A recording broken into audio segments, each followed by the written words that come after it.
मित्रों, हमारे इलाहाबाद के बहुत प्रमुख और प्रसिद्ध साहित्यकार नंदन हितैषी जी ने परंपरा का सार्थक दस्तावेज कहकर पहाड़ों से प्रयाग तक को घोषित किया है। पहाड़ों से प्रयाग तक की जो कथा है वो पंडित लीलाचंद जोशी के बचपन से लगाकर और जहाँ तक संभव हो सका उसका वर्णन उसमें मिलता है। आइए मैं नंदन हितैषी द्वारा लिखित समीक्षा आपको सुना रहा हूँ, अवश्य साझा करेंगे।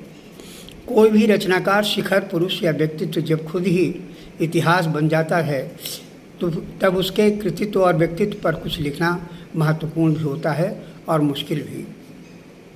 कई खतरे भी अपना आकार लेने लगते हैं। इन तमाम खतरों को एक शोध के स्तर पर मौलिकता और आधिकारिकता से व्यक्त करना चुनौती भरा होता है। सिद्धहस्त खिलाड़ी ही चुनौतियों को स्वीकार करने की हिम्मत जुटा पाते हैं। ऐसे ही शिखर पुरुष मनोविश्लेषण के प्रयोक्ता रचनाधर्मी हैं पंडित लीलाचंद जोशी। उपन्यास और कथा साहित्य में उनका नाम ही पर्याप्त है। उनकी पीढ़ी और उनके युग को मनोवैज्ञानिक ढंग से जानने के लिए उनके कृतित्व और व्यक्तित्व दोनों ही गुजरने का एक सार्थक रास्ता सुझाया है कवि, कथाकार, समीक्षक और संपादक सुशील राकेश ने। सुशील राकेश एक लंबे अरसे से कन्नौज में रह रहे हैं। अरसास जैसे नीरज विषय के प्रवक्ता रहे, लेकिन अपने गृह जनपद इलाहाबाद के से बराबर रचनात्मकता के स्तर पर जुड़े रहे। यहाँ के तमाम साहित्यिक संदर्भों के साक्षी भी रहे। उसी नाते यहाँ के नए पुराने सभी रचनाकारों से उनका जुड़ाव भी रहा। इसी जुड़ाव की एक मजबूत कड़ी थे पंडित लीलाचंद जोशी। जाहिर है जोशी जी की रचनात्मक यात्रा ने इन्हें कहीं अंदर तक प्रभावित किया होगा।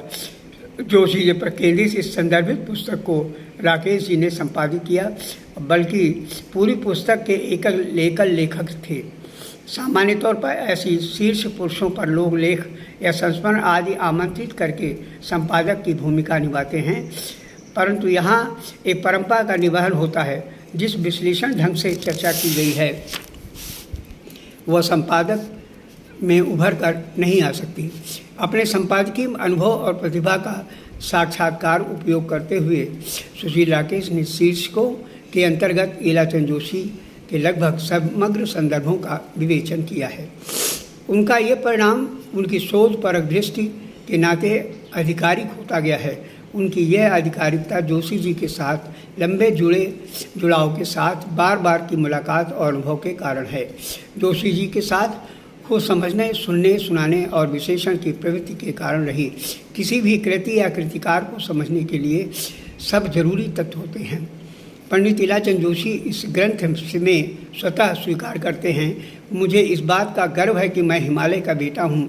हिमालय की हिमखंडित सदाबहार शिखरों पर रुद्र का जो अट्टहास अपने नीचे की प्रकृति को बराबर आशीष देता रहता है, उसका वही अटूट स्वर मेरी अंतः प्रकृति में निरंतर गूंजता रहता है। यहाँ प्रकृति या पहाड़ों से आध्यात्मिक विश्लेषण को जोशी जी जैसा कालजयी हस्ताक्षर भी इतनी सहजता से व्यक्त कर सकता है। जोशी जी के प्रति सुशील राकेश का समर्पण, उनके प्रति श्रद्धा और उन्हें जानने की ललक की यात्रा भी कई बिंदुओं से होकर गुजरी है। राकेश जी का जोशी जी के साथ पारिवारिक संबंध भी है। इलाहाबाद साहित्यकार संसद में भी उनका जुड़ाव रहा। कुछ अवधि तक साहित्यिक भारत से भी संबंध रहे, साथ ही परिमल में भी उनका लगाव रहा। उसी नाते डॉक्टर धर्मवीर भारती से भी जुलाई 1981 में राकेश का अंतिम साक्षात्कार जोशी जी की कालजयी रचना धर्मवीर में प्रकाशित हुआ था। सुशील राकेश के इलाहाबाद के परिप्रेक्ष्य में डॉक्टर कृष्ण मोहन सक्सेना, कवि कैलाश कल्पित, डॉक्टर प्रमोद सिन्हा, श्रीमती उषा चौधरी, डॉक्टर अवधेश अवस्थी, संत कुमार, सुनील श्रीवास्तव, अजामिल, सतीश चचवंशी आदि को भी अपने सक्रिय सानिध्य में गिनाया है। उसी क्रम में अपनी अगली पीढ़ी के रचनाकारों यथा नागार्जुन, अमरकांत, रविंद्र कालिया, ज्ञान प्रकाश, अजित पुष्कर आदि को भी उल्लेखित करने अपनी आधिकारिकता को भी स्थापित किया है। जोशी जी के ऊपर राकेश की कलम बराबर रुक रुक कर चलती रही, जिसने अपना वृत्तांत 2011 में पूरा किया। पहाड़ों से प्रयाग तक की यात्रा में डॉक्टर धर्मवीर भारती ने 4 जनवरी 1976 ईस्वी को धर्मयुग के एक अंक में हिमालय की छाया में बीता बचपन पहला आलेख प्रकाशित किया। जोशी जी की 75वीं वर्षगांठ पर 16 जनवरी 77, उसी क्रम में 26 दिसंबर 1982 और 9 जनवरी 1983 में उनके अन्य आलेख भी बहुचर्चित पत्रिका धर्मयुग में प्रकाशित हुए।